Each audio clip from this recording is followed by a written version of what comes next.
श्रीमद्सद्गुणशालिनं चिदचिदे व्याप्तं च दिव्याकृतिं जीवेशाक्षरमुक्तकोटिसुखदं नैकावताराधिपं ज्ञेयं श्रीपुरुषोत्तमं मुनिवरैर्वेदादिकीर्त्यं विभुं तं मूलाक्षरयुक्तमेव सहजानन्दं च वन्दे सदा। सहजानंद स्वामी महाराजनी जय, अक्षर पुरुषोत्तम महाराजनी जय, शास्त्री जी महाराजनी जय, योगी जी महाराजनी जय।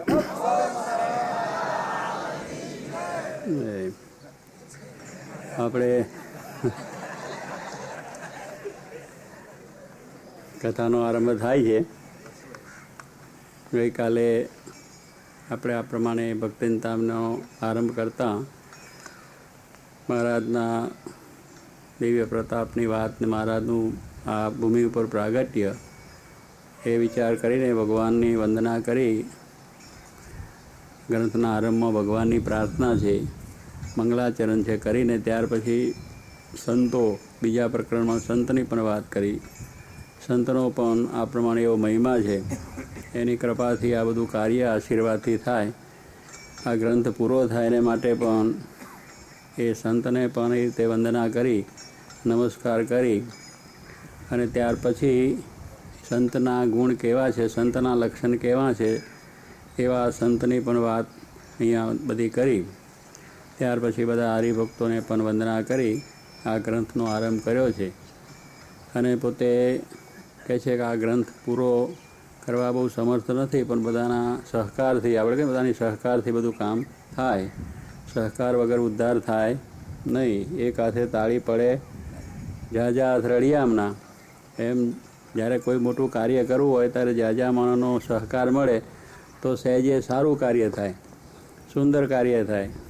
આપણે પણ જેમ દ્વિશતાબ્દી ઉત્સવ ઉજવ્યા, બે મહારાજનો સ્વામીનો બે, પણ એમાં હજારોના હાથ ભેગા થયા, હજારોનો એવો સહકાર મળ્યો તો એનાથી અદ્ભુત સમયો થઈ ગયા અને હજારો માણસો એમાં લાભ પણ લીધો, લાખો માણસોએ લાભ લીધો અને આખા ભારતમાંથી મોટા મંડલેશ્વરો, મહાન સંતો, આચાર્યો, મોટા મોટા ઉદ્યોગપતિઓ, પ્રધાનો અને બધા સામાજિક કાર્યકર્તાઓ, ડૉક્ટરો, વકીલો, સારા સારા બધી જ વ્યક્તિઓ બુદ્ધિશાળી જે કહી શકાય અને સામાન્ય વર્ગના બધા જ આવે, કહે છે ને રોડપતિથી તે રાષ્ટ્રપતિ સુધી બધા જ એની અંદર લાભ લીધો। એવા સમય આ ઉજવી ગયા। એનું કારણ મુખ્ય કે ભગવાનની પહેલી કૃપા, સંતના આશીર્વાદ અને આ બધાનો સહકાર, એટલે એવું સુંદર કાર્ય થઈ ગયું। એટલે આ ગ્રંથ કરતા નિષ્કાંત સ્વામી પણ એ પ્રમાણે બધાને આ પ્રમાણે કહીને પ્રાર્થના કરીને ત્યાર પછી આ ગ્રંથનો આરંભ કરે છે અને ભગવાનના ચરિત્રોની વાત કરે છે।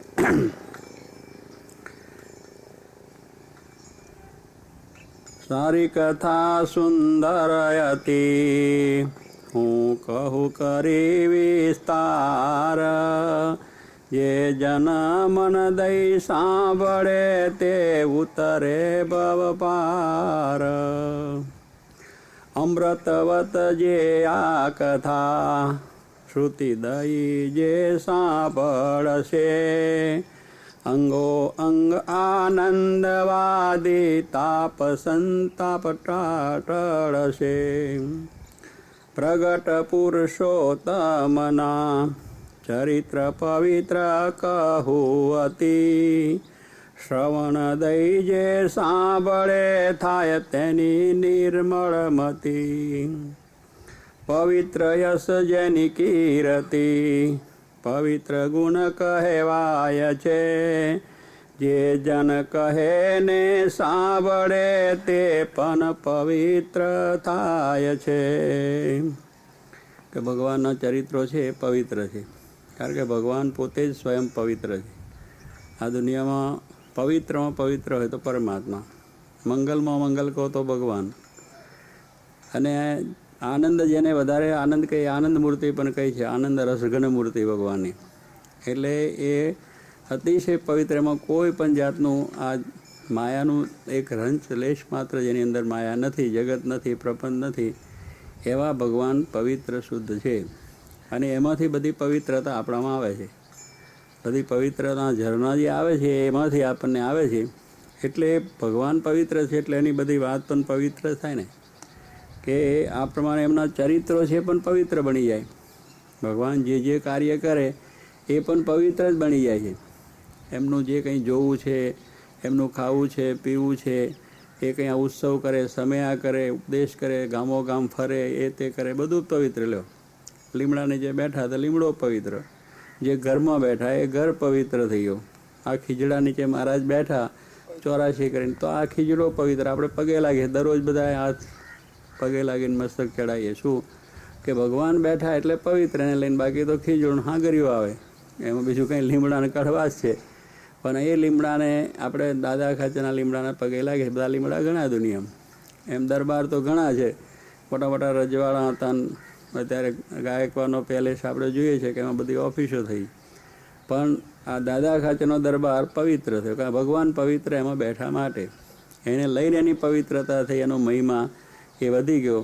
બાકી તો સામાન્ય બધી રીતે મકાનોય ઘણા છે, પણ એની મહત્તા સાથે પવિત્ર પુરુષ એમાં બિરાજ્યા માટે.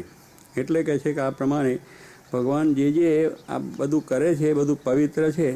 અને એને આપણે જોતાં આપણને આનંદ પણ થાય છે, આપણે પવિત્ર પણ થઈએ છીએ, આપણે શુદ્ધ પણ થઈએ છીએ અને સુખી પણ થઈએ છીએ. એટલે ભગવાનના ચરિત્રો જે છે બધા પણ પવિત્ર છે. પછી એ જે કરે એ પછી આ પ્રમાણે જે કંઈ કાર્ય મનુષ્ય ચરિત્ર કરે તોય પવિત્ર છે, અને દિવ્ય ચરિત્ર કરે તોય પવિત્ર છે. એટલે એના ચરિત્રની અંદર કોઈ વસ્તુ આપણે દોષ કાઢવા જેવી નથી, કે ભૂલ કાઢવા જેવી વસ્તુ નથી, કે આમ કેમ થયું એ આપણી દ્રષ્ટિ પહોંચતી નથી. એટલે આપણને એમ લાગે કે આ કેમ થયું, આ બરાબર થયું નથી. પણ એમની દ્રષ્ટિ બરાબર જ છે. એમની દ્રષ્ટિ છે એ પવિત્ર છે, એટલે કામ પવિત્ર છે જ. હા, નહીં તો વહેલું મોડું થશે. ગઢડા ઉપર મંદિર કરવું હતું, કેમ ના થયું? આપણને થાય કે મહારાજ સ્વયં ભગવાન હતા. જીવા ખાચરને આમ મળી ચાવી મળી નાખ્યો તો એની બુદ્ધિ ફરી જાય, તો તરત લખી દે ને સહી કરે. તો વાર લાગે? એને કંઈ વાર લાગે? એના હાથમાં હતું. દરેકના હૃદય ફેરવવા, મન ફેરવવા એ ભગવાનને સહેજ આવડે, એમાં કંઈ વાર ના લાગે. પણ એ વસ્તુ છે કે એમને આપણે જરા સંશય થઈ જાય કે આ મારા ટેકરા ઉપર કેમ ન કરી શક્યા. પણ એમનું એ કાર્ય પવિત્ર જ હતું. તો એ દાડે નહીં તો 100 વર્ષે પછી પણ આ થયું, અને એ સેવાનો લાભ આપણે શાસ્ત્રી મહારાજે આપ્યો અને આપણે લીધો. કહેવાનું શું છે કે કાર્ય એમનું પવિત્ર છે. તે ઘડી આપણને દેખાય નહીં, પણ દીર્ઘ દ્રષ્ટિ હોય. તે ઘડીએ થવામાં ઘણું બીજી મુશ્કેલીઓ હોય, એ પણ ખબર ન હોય, કે બરાબર ન થવાનું હોય એ પણ હોય. એટલે જે થાય છે એ બરાબર જ છે એમ સમજીએ તો આપણને વાંધો ના આવે. પણ આપણને સંશય થાય કે આ કાર્ય એમ આ બધું બરાબર કર્યું હતું કેમ થયું નહીં. પણ ના થયું હશે એમાં પણ સારું છે. માટે એમાં દરેક કાર્ય એનું પવિત્ર છે, દિવ્ય છે અને સારા માટેની વસ્તુ છે. એટલે અહીંયા કહે છે કે એમના ચરિત્ર પણ અતિશય પવિત્ર છે. એટલે ચરિત્રો પણ કહું છું કે એને સાંભળવાથી આપણે પણ પવિત્ર બધા થઈએ. અને આ પ્રમાણે મનુષ્યો જેને સાંભળે તો એ પણ પવિત્ર થઈ જાય. લો, આ ચિત્ત દઈને સાંભળે. આપણે સાંભળીએ પણ આ કાને સાંભળવું, આ કાને જતું નહીં, પણ ચિત્ત દઈને સાંભળે એમ કહે છે. એટલે મન દઈ બરાબર આપણું ચિત્ત પાછું ઠેકાણે ના હોય તો પવિત્ર ક્યાંથી થાય? પવિત્ર ના થાય. એટલે એ જે ચરિત્રો છે એને બહુ જ મહિમાએ સહિત આપણે સાંભળીને જીવમાં ઉતારીને પ્રમાણે વર્તીએ તો પછી આપણું કામ થઈ જાય. એટલે આપણે પવિત્ર થઈ જઈએ, કે તો આપણને એ ભગવાનના ધામના સુખની પ્રાપ્તિ થાય. એટલે કહું છું, ગુણાત્યાન સ્વામી કહ્યું કે પ્રથમ તો સર્વ સંકલ્પને પડ્યા મૂકીને એકાગ્ર ચિત્તે કરીને આ ભગવાનની કથા કરવી. કહે છે ને બધા એક કાને થઈ જાઓ. નથી કહેતા બધા એક કાને થઈ જાઓ બધા હરિપ્રકાર? ના, એ બે છે ને ક્યાં એક કાન થયો? એટલે એ કાન એટલે શું કે વૃત્તિ અહીંયા એક ઠેકાણે, કાનથી બે કાને સાંભળીએ તો આમથી આમ જતું રહે.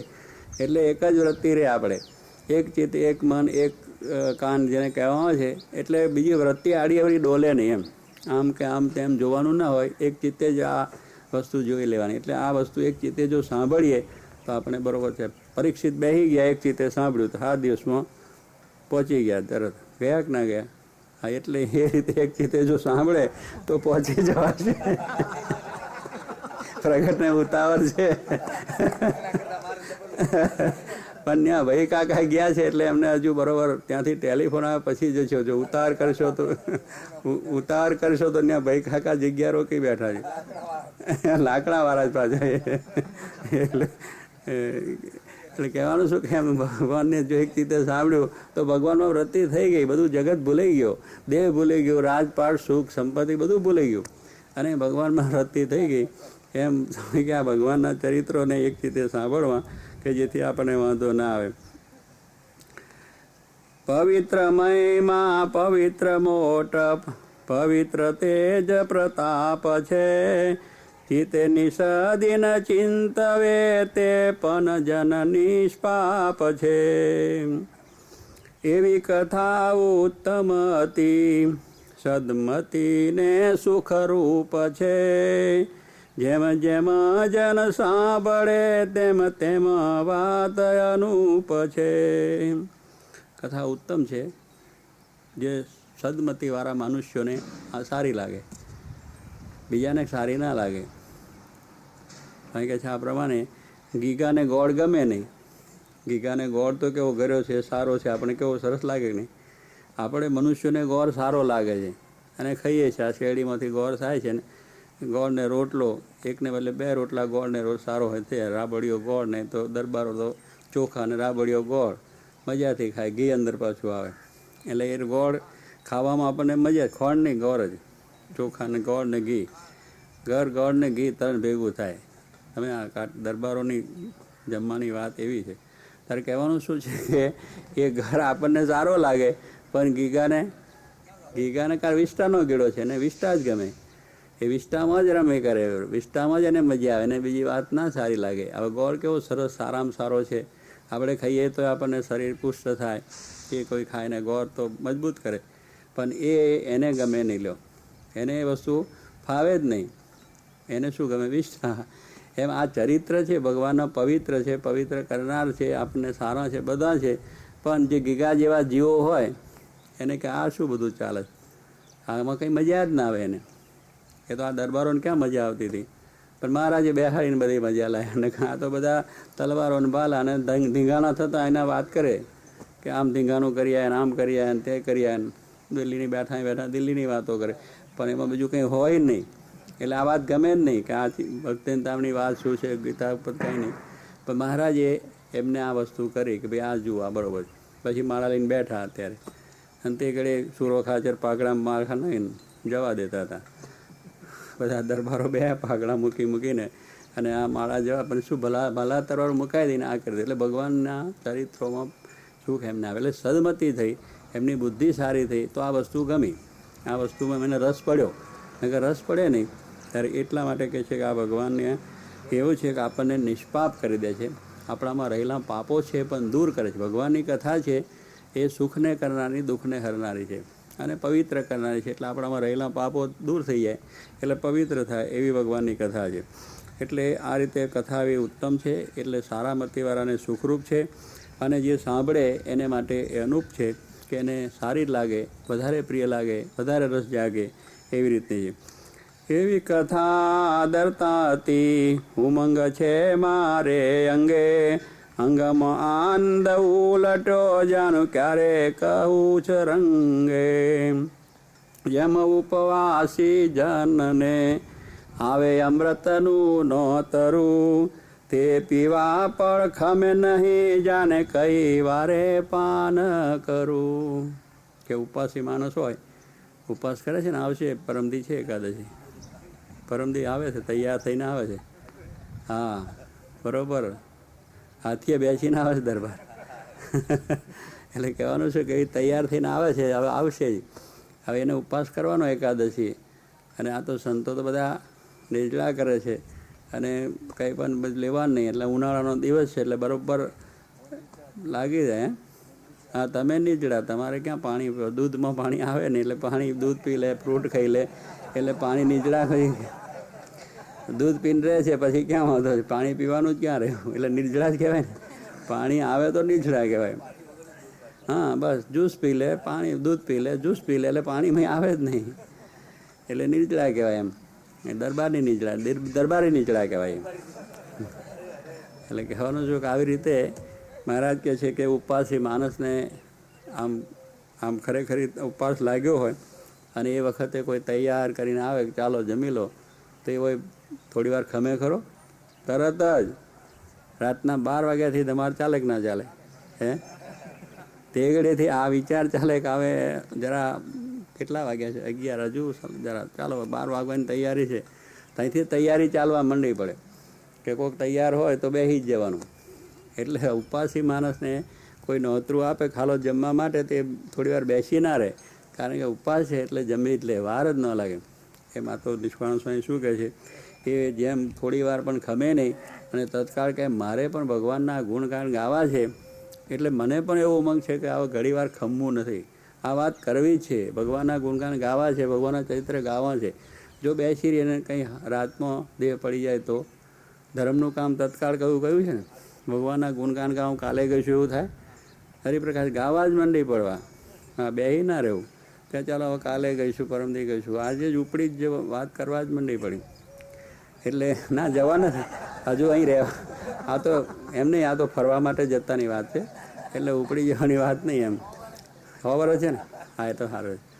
એટલે કહેવાનો શું છે કે આમ ભગવાનના ગુણગાન ગાવામાં નિષ્કાળ સ્વામીને કેટલો ઉમળકો છે કે જરા વાર એમ કે કોઈ વચ્ચે બીજી વાત આવે તો ગમે નહીં. એમ આપણે કંઈ વેગ લાગ્યો હોય તો જરા ટાઈમ મોડું થાય, 1 મિનિટ સેકન્ડ મોડું થાય તો ઉતારા થઈ જાય કે હા મોડું કેમ થઈ ગયું, એટલી બધી તાલાવેલી લાગે.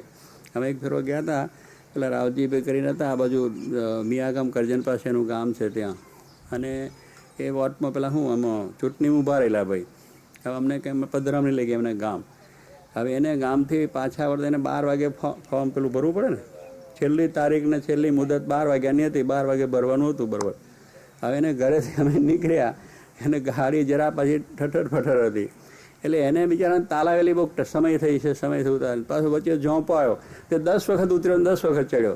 બોલો ઝોંપાવાળાને કે ઉઘેડ પેલો કે ગાડી આવે છે ક્યાં થયું, પણ એને તાલાવેલી એવી લાગે કાંઈ ટાઈમે પહોંચી જવું ને ફોર્મ ભરી દઉં, એટલી બધી તાલાવેલી એની લાગેલી. લો અરે ગાડીવાળા પેલા કે બરાબર આમ ત્યાં બધું તે રસ્તામાં કેટલે ભાઈ, પણ હવે તું ધીરો ખમ બહાર. પણ કહેવાનું શું કે એટલી બધી એની તાલાવેલી કે ક્ષણ સેકન્ડ પણ એને થઈ જાય કે આ સેકન્ડ કેમ આવી ગઈ વચમાં, એવી વસ્તુ છે. ત્યારે કહે છે ને પેલા જેમ ભગવાનના દર્શન કરવાનો પાપેનો આડી આવે તો એમ થાય કે આ પાપેન વચમાં ક્યાં આવી, મારે ભગવાનના આવા દર્શન દિવ્ય થાય છે, એટલે પાપેન આમ મટકું ઓછું આવી જાય તોય પણ એને બનવા દુઃખ થાય કે આમાં ભગવાનના દર્શન કરવા એમાં. એમ આ નિષ્કાળ સ્વામી કે મારે પણ ભગવાનની આ વાત કરવી છે, એટલે કઈ વાર એમ કે આ કરી નાખું, કઈ રીતે કરી નાખું, એકદમ બધાને વાત કરું એટલું બધું મને છે. જેમ ઉપવાસી માણસને ઉતાવળ છે અને તાલાવેલી જેમ જાગે છે એમ તાલાવેલી જાગે. એમ થઈ છે અંતરે હરિયસ કેવા હમયે, જાનું ચરિત્ર નાથના અતિ ઉત્તમ ક્યારે કહીએ. સુતાર્થી જેમ સુત પામે, ધનાર્થી પામે ધન વળી, વિદ્યાર્થી જેમ વિદ્યા પામે, તેમ એ વાત મને મળી. કે આ પ્રમાણે જેમ પેલા બાળક ના થાય એને લોકોને બહુ તાળાવી લાગે, ક્યારે બાળક થાય, ક્યારે બાળક થાય, એને માટે પથ્થર એટલા દેવ કરી નાખે, દરેકને વાત કરી નાખે, દીકરો થશે આમ કરજો કે એ દોડે, આમ કરજો કે દોડે, એટલી બધી તાળાવેલી. અને હજુ લગ્ન થયા વર્ષે પૂરું ના થયું ત્યારે પેલા બાળકને ઉતાવળ થાય કે બાળક થાય તો સારું, એટલે ભાઈ હજુ હમણો જ બહેનો છે, હજુ એને બરાબર હરખું થવા દો, પણ પુત્રની ઉતારવો, પુત્ર થઈ જાય તો સારું. એટલી બધી તાલાવેલી થઈ કે બહાર થઈ ગયા. જેમ આપણે ડૉક્ટર થાય ને એ ડૉક્ટર થાય ને પહેલાં પહેલી સ્કૂટર પહેલું આવી જાય, પછી 15 મહિનો 6 મહિના થાય એટલે મોટર આવી જ જોઈએ, પછી બંગલો થઈ જ જવો જોઈએ. એટલી બધી ઉતાર કે એટલે ડૉક્ટર જો હમણાં થાય એટલામાં શી ઉતાર છે, પણ એમ કરીને ગમે ત્યાંથી પૈસા ભેગા કરીને પણ બંગલો મોટર આવી જ જવી જોઈએ. એટલે જે હોય એને ધંધાર્થીને એવું બધું ઉતારવો હોય છે. એમ સ્વામી કહે છે કે આ પ્રમાણે પુત્રવાળાને પુત્રની બહુ ઈચ્છા હોય, ધનવાળાને ધનની બહુ ઈચ્છા હોય છે, વિદ્યાર્થીને વિદ્યાર્થી. અત્યારે તો કંઈ બહુ વાંધો નથી. આવ્યા છે ને અમારે જો અહીંયા વિદ્યાનગરથી આવ્યા છે વિદ્યાર્થીઓ, બહુ નિરાંત કરીને આવ્યા છે કે પરીક્ષા અમારી મોડી જ થાય છે, ઉતાવળ જ નથી કોઈ જાતની. કારણ કે વિદ્યાર્થીઓને ઉતાવળ નથી, શિક્ષકોને ઉતાવળ નથી, ઉપરના ઓફિસરોને ઉતાવળ નથી, કોઈને ઉતાવળ જ નથી કે આ જન્મે વિદ્યા નહીં આવે તો કંઈ નહીં, આવતે જન્મે. એવું હવને નિરાશ છે બધાને, છે કે નહીં બધાને? જો આ 1, 2 ને 3 વખત ઠેલાનું આ લોકોનું, વિદ્યા પરીક્ષા લેવાનો ત્રીજી વખત ચાલ્યું ને કેટલા દિવસ? 1 મહિનો પાછું લ્યો, 2-3 દિવસની 1 મહિનો પાછું થયું. પહેલું 1 મહિનો થયું, બીજો 1 મહિનો થયો, ત્રીજું. એટલે બધાને હરખાઈ છે કે આ જન્મે વિદ્યા નહીં આવત કે નહીં, આવતે જન્મે ઉતાવળ નથી. પણ અહીંયા કહે છે વિદ્યાર્થી જેને ભણવી છે એને તાલાવેલી. હવે જે ખરા વિદ્યાર્થી હોય એને મનમાં દુઃખ થાય કે તારું બહુ મોડું થયું એમ થયા કરે. પણ જેને ભણવું જ નથી એને આનંદ છે કે ચાલો લહેર થઈ ગઈ, કંઈ વાંધો નહીં, અને નહીં કરે તો મારી જોડીને પણ પાસ કરી દઈશ, થઈ જઈશું. એટલે કહેવાનું શું છે કે આવું છે. એટલે અત્યારનો જમાનો એવો ઉલટો થઈ ગયો છે કે વિદ્યા માટેની કોઈ બહુ નથી. પહેલાં તો વિદ્યાર્થી એટલા તેજસ્વી, એક માર્ક ઓછો આવ્યો તો એનું માથું આમ ધમધમ થઈ જાય કે મેં આટલું ભણેલો, મેં આટલું વાંચેલું, કેમ ઓછું આવ્યું, એટલી બધી. અને આટલા માર્ક મારે લાવવા જ છે ગમે એમ કરીને. અને શિક્ષકને પણ એટલી ઉંમર કે મારે આ વિદ્યાર્થીને મારે તૈયાર બરોબર કરવો છે. એટલે શિક્ષક છે, પ્રોફેસરો છે, એને પણ એટલી ઉમળકા હતો કે સારામાં સારી વિદ્યા મારે ભણાવી અને એક વિદ્યાર્થી તૈયાર કરવો છે. એને માટે ખૂબ મહેનત લે, એ રજા ના પાડે. આ તો શિક્ષક રજા પાડી દે, જાઓ ઘરે જાઓ ભેગા હો, પેલા છોકરા કે હાલો તારે. એટલે એવું છે, એમને પગાર મળે છે અને કંઈ વાંધો નથી. છોકરાઓ કે નહીં ભણે તો કંઈ નહીં, બાપ કમાય છે, આપણે ક્યાં વાંધો, ચિંતા શું છે, પૈસા આવે છે, લેર કરવી છે. એટલે આ બધું વિદ્યાનું પણ વિદ્યા જેને ભણવી છે એને એમ થાય ક્યારે વિદ્યા ભણી લઉં અને ક્યારે હું તૈયાર થઈ જાઉં, એવું એને જેમ રહે છે. એમ સમય કે આ વાત મને પણ એવી મળી છે કે ક્યારે ભગવાનના ચરિત્ર કહી દઉં, કેવી રીતે કરી દઉં અને હું એ રીતે સંતોષ પામી લઉં. એમ અતિ હર્ષ મારા છે, અત્યારે આનંદ પણ છે. માટે ભગવાનના ચરિત્ર છે હું કહું છું. માટે આવી રીતે ધન્ય ધન્ય ધર્મસૂતની પવિત્ર કથા કીર્તિ, દુઃખ હરની સુખ કરને થાય સુનતા સદમતી. કે આ ભગવાનની કથા આવી છે કે સુનતા આપણી મતિ સારી થાય, પવિત્ર થાય. એટલા માટે ભગવાનની કથા સાંભળી. દુનિયાની ગામ કથાઓ સાંભળો તો મતિ સારી હોય તો ભ્રષ્ટ થાય. કે દુનિયાની વાતોમાં બીજી ભ્રષ્ટાચાર સિવાય બીજું કાંઈ છે નહીં. જગતની માયાની વિષયની લોકોને આ તકરાર બધી એ જ આવે છે. તમે અત્યારે રેડિયા જુઓ, સિનેમા જુઓ, બીજા જુઓ, છાપા જુઓ, બધી વાતો એ જ આવે છે. એને સાંભળવાથી શું ફાયદો? બુદ્ધિ ઉલટી હોય તો ભ્રષ્ટ થઈ જાય, સારી હોય તો બગડી જાય. ચાલો તો આપણે એવું કરી આવીએ. એટલે આ બધી એવું છે, ભગવાનની કથા સાંભળવાથી આપણી અવરી બત્તી હોય, ભ્રષ્ટ બુદ્ધિ હોય તો સારી થઈ જાય. એટલે આ ભગવાનની આવી ભગવાન ધર્મસૂત, જે ભગવાન ધર્મના પુત્ર ભગવાન ઘનશ્યામ મહારાજ, શ્રીજી મહારાજ છે, એમની આ કથા છે તે આવી રીતે દુઃખ હરની છે અને સુખ કરની છે. એને સાંભળતા બધાની સારી મતિ થાય છે. ત્યારે એવી કથાનું આપણે શ્રવણ કરીએ. એમની નિષ્કામ સ્વામી કહે છે હવે ભગવાન છે એ પોતે એ પ્રમાણે આ કથા જે અનુપમ છે એને સાંભળેની સંમતિ થાય. એમના અવગુણ હોય બધા જતા રહે છે અને જે સારા માણસો એને લાગે અને બીજાને તો એની સારી કથા પણ સારી ન લાગે. મેં તેમ કહ્યું ને, જે ગધેર હોય હવે એને ખારેક સારી ના લાગે, બીજા માણસને ખારેક છે એને મજબૂત શુભ કરે. એમ જે દુષ્ટમતીવાળા છે એને ભગવાનની કથા સારી લાગે નહીં. અને જેમ આ ગીગાની વાત કરીએ પણ જણાવે છે કે ગીગાને જેમ ગોળ ગમે નહીં એનાથી એ મરી જાય, અને ખારેક જેમ હઈને ગમે નહીં ઘોડાને, અને બીજી રીતે ન ગમે, એવા બધા દ્રષ્ટાંતો આપીને એ વાત સમજાવે છે કે આવો જે મોક્ષ ભાગી છે એને આ વાત ગમે છે, જેને આ વસ્તુ છે. માટે આવી રીતે જે માણસો છે એને આ ભગવાનની કથા છે એ બરોબર રીતે સાંભળી એટલે ભગવાનના જે ભક્તો છે એના હિતને અર્થે છે. એવા હરિના ચરિત્રો છે એને કહેવા છે. હવે ભગવાનના ચરિત્ર કેવા છે, ભગવાન કેવા છે એની વાત કરતાં સંભળાવે છે. જન્મ કર્મ દિવ્ય જેના તેની કથા હવે આદરું, જેવી દીઠી મેં સાંભળી તેવી રીતે વર્ણન કરું. પૂર્ણ પુરુષોત્તમની કીર્તિ ઉત્તમ કહું કથી, બીજી કથા તો બહુ છે પણ આ જેવી એકે નથી. નિષ્કામ સ્વામી કહે છે કે ભગવાનના જે બધા ક્રિયા છે એ પણ કેવા છે, દિવ્ય છે. જન્મ કર્મ ચ મે દિવ્યમ, ગીતામાં પણ કહ્યું ને કે એ રીતે જે જાણે છે એ મૂઢમતી માણસ છે એ આ રીતે સમજીને ભગવાનની કરે છે તો ભગવાનના ધામને પામે છે. એટલે ભગવાન છે એના દિવ્ય ચરિત્રો છે બધા. એનું જન્મવું, એનું મરણવું, એને બધા રીતે આ પ્રમાણે લોકમાં ફરવું, હરવું, ખાવું, પીવું બધું દિવ્ય છે. એમાં કોઈ વસ્તુ શંકાને સ્થાન છે નહીં. એટલે કે જન્મ કર્મ દિવ્ય જેના, ભગવાનના જન્મ ને કર્મ દિવ્ય છે. આપણે તો કર્મે કરીને જન્મ થાય, બાળક છે, વ્રત થઈ, મરી જાય. ભગવાનને એવું નથી. એ તો સ્વયં પોતે પોતા અનેક જીવનું કલ્યાણ કરવા આવે છે અને પોતાનું કાર્ય પૂરું કરીને પાછા ચાલ્યા જાય છે. પંચભૂતનો દેહ છે, આકાર છે, એટલે આપણને દેખાય છે પણ એ કંઈ જતા નથી, આવતા પણ નથી, એનો જન્મ પણ નથી, એનું મરણ પણ નથી. એ તો સદા એ રીતે દિવ્ય વસ્તુ છે. એટલે આવી રીતના જે ભગવાન એની જે કથા છે એટલી સુંદર છે. મેં જે દીઠી છે, નજરે સાંભળી છે અને જોઈ છે, એ હવે હું એનું વર્ણન કરું છું. એવા ભગવાન પુરુષોત્તમ નારાયણ એમની જે કથા છે, એવી બીજી તો ઘણી કથાઓ છે, બધી ઘણી આગળ બધા અવતારો થઈ ગયા કથા છે, પણ આ કથા જેવી કંઈ કથા નથી. આ સર્વોપરી કથા પૂર્ણ પુરુષોત્તમ અક્ષરધામના અધિપતિ એમની આ કથા છે. એટલે બીજી કથાઓ તો બહુ છે, પણ આ કથા એક અલૌકિક છે, દિવ્ય છે, કે જેને સાંભળતા એ માણસને આનંદ થઈ જાય અને ખરેખર સુખ એને પ્રાપ્ત થાય. હળવે પુણ્ય હોય નહીં વળી હરિકથાનો યોગ, મોટે ભાગ્યે એ મળે ટળે ભારે મહાભવ રોગ. અસંખ્ય જન ઉદરે હરિકથા સુનતા કાન, અવશ્ય કરવું એ જ છે નર નારીને નિદાન. કે આ બધું ભગવાનની કથાનો જે યોગ છે, કે આવા મોટા પુરુષનો આપણને યોગ છે, એ આપણો હળવે પુણ્ય મળતું નથી. હળવે પુણ્ય હોય ને હરિકથાનો યોગ. ભગવાન આ કથાનો યોગ થવો એ પણ બહુ જ પુણ્ય છે. અનેક જન્મ સંસ્થિત તત્વો યાતિ પરામગતિક. બહુ જન્મના પુણ્ય થયા ત્યારે ભગવાન કૃષ્ણ કે અર્જુનને કે તને મારો યોગ, મારા દર્શન થયા છે. અર્જુનને કહે છે ભગવાન કે બહુ જનને પુણ્ય તને આ વસ્તુ મળી છે. એ સામાન્ય રીતે આપણને મળી ગઈ એટલે એનો મહિમા નથી. બાકી કંઈક પૂર્વે કંઈક તપ કર્યું છે, વ્રત કર્યું છે, દાન કર્યું છે, પુણ્ય કર્યું છે, આ બધું કર્યું ત્યારે આપણને આ વસ્તુ મળી છે. આ યોગ આપણને થઈ ગયો. કે આ ભગવાનની કથાનો યોગ ક્યાંથી થાય? આ તો બધા સંતોએ બધો યોગ આપી દીધો તો આપણે થઈ ને કે ક્યાં થાય? એવું દરબાર થાય એવો તો યોગ આવે તેવો કે આવો સારંગપુરને આંગણે, અને એ બધું ક્યાંથી યોગ થઈ જવાનો હતો?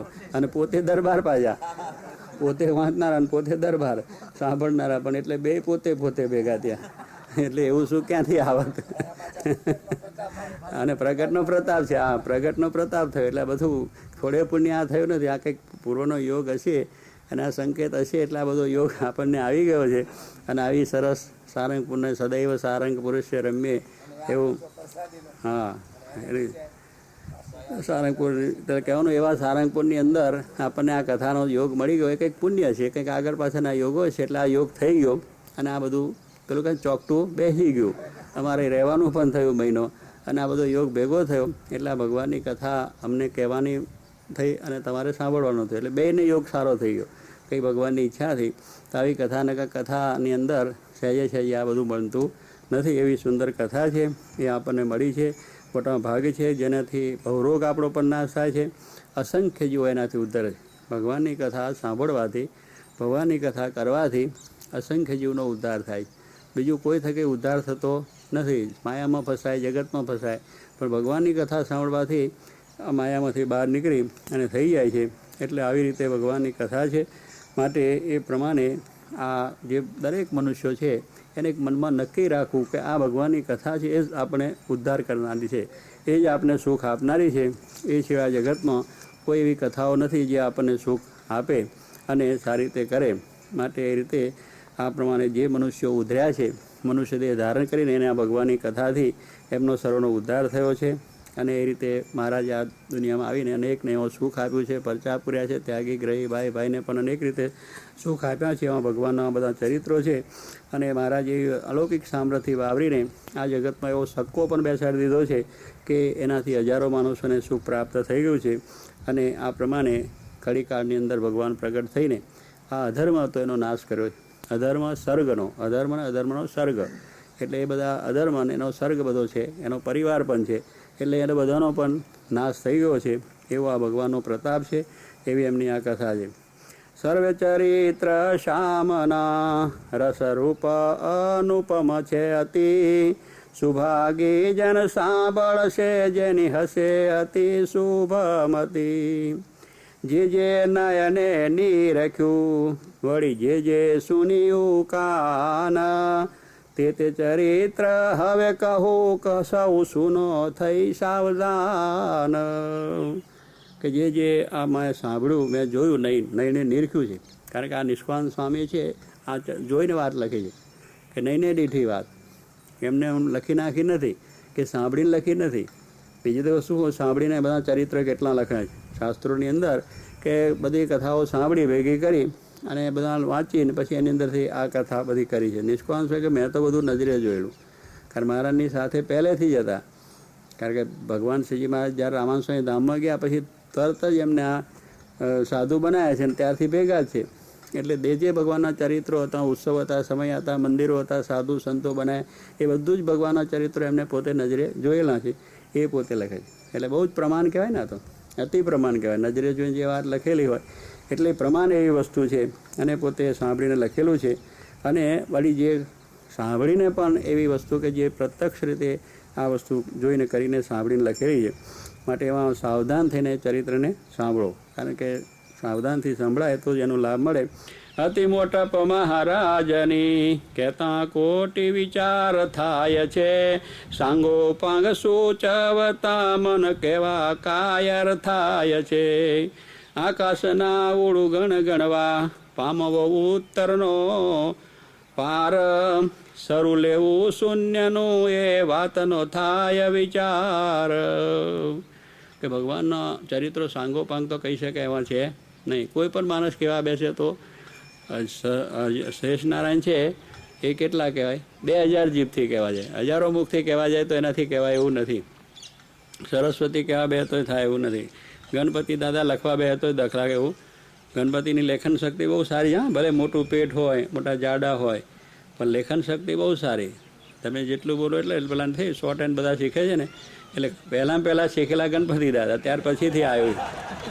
સૌથી પહેલાં એને શોર્ટ હેન્ડ કરવાનું કે શોર્ટમાં બધું કેટલું આવી જાય, અનેક શબ્દો આવી જાય એક શબ્દની અંદર, એમ એટલી ઝડપથી લખતા હતા. વ્યાસ બોલે ને એ લખી નાખે, જટ લખી નાખે, વાર ન લાગે. એટલે એવા ઉત્તમ આતો હતા. એટલે કહેવાનું એ લખવા આવ્યો તો એનો પાર આવ્યો નથી. એટલા બધા ઝડપી લખનારા હતા તો પણ એનો પાર આવ્યો નથી. અને કોઈ પણ બ્રહ્મા જેવો એનું વર્ણન કરવા બે તો પણ થઈ શકે એવું નથી. મહિમાનો પાર આવે નથી. એટલા માટે શાસ્ત્રોમાં કહ્યું કે નેતિ ભગવાનના મહિમાને પાર પમાતું નથી. કહીને કેટલું કહેવાય, પછી થઈ ગયું કે હવે નેતિ હવે એનું કહી શકાય એવું નથી. વાત તો ઘણી છે પણ આ તો થોડામાં કહીએ છીએ, એમ પછી કરીને પતાવવું પડે આપણે.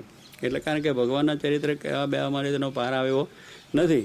એટલે અહીંયા આગળ કહે છે કે આ પ્રમાણે કોઈ માણસ છે એ આકાશના ઉડુગણ તારા છે, કેટલા બધા છે એ કોઈ ગણી શકે. બુદ્ધિશાળી માણસ હોય, અને અત્યારે સાયન્સ વધ્યું છે એટલે બધી ગણતરી કરે છે, આટલી બધી નિહારિકાઓ છે ને આટલું અંતર છે ને એની અંદર આટલું બધું જતાં વાર લાગે છે, લાઇટ પ્રકાશને માઇલ બધું ગણી નાખ્યું. પણ એ બુદ્ધિશાળી માણસો છે એટલું બધું ગણી બેઠા, એટલે કદાચ કોઈ ગણી શકે કે આકાશમાં તારાઓ કેટલા છે. અસંખ્ય તારાઓ છે કે ગણાય નહીં, પણ ગણે. અને આ ઉત્તર દિશાનો પાર પામી શકાય નહીં, કે ઉત્તર દિશાનો અંતર નથી આવતો. ઉત્તર દિશાની અંદર માણસ ચાલ્યો જાય છે. એટલે એ કદાચ કોઈ માણસ આજે બુદ્ધિશાળી પાર પામ્યા છે, આટલે એનો ઉત્તર ધ્રુવ આવ્યો, આ બાજુ દક્ષિણ ધ્રુવ આવ્યો, બધું પારને કોઈ પામી જાય. પણ સ્વામી કહે છે અને આ આકાશનું શરૂ આવે કે આકાશ કેટલો ઊંચો કેટલો પહોંચી શકાય જ નહીં, એ પણ એનું શરૂ આવે એવું નથી. એટલે પણ છતાં કોઈ પામી જાય, એને કંઈ પણ કોઈ પામી જાય એ વાતનો થાય વિચાર. પણ જેમ ભગવાનના યશ છે એને કોઈ ગાઈ શકે એમ છે નહીં. ભગવાનના ચરિત્રો છે, ભગવાનના ગુણગાન છે, ભગવાનનો મહિમા છે, એનો પાર કોઈ પામી શકે એમ નથી. એમાં મારી સામર્થ્ય નિષ્કાંત કે નથી.